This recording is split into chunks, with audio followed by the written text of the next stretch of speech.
Aš noriu pasimelsti už tuos, kurie jos slaugo, ligoniniai, namus, kurie ir dieną, ir nakčia, visada čia, visada greta.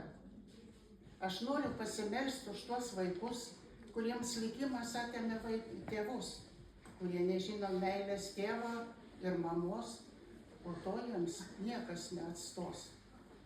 Aš noriu pasimelsti už tuos tėvus, kurie augina svetimus vaikus, ir meilės jų pakaks, ir šilumos, juk tiems vaikams jie viską atiduos.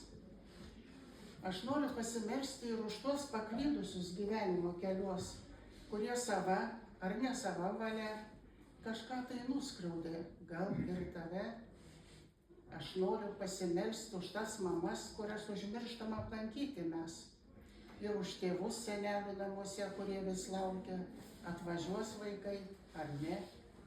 Aš noriu pasimelsti už mus visus, už mus vaikus, senelius ir tėvus, už tuos, kurie yra, kurių nėra, tai jiems skirta šita malda.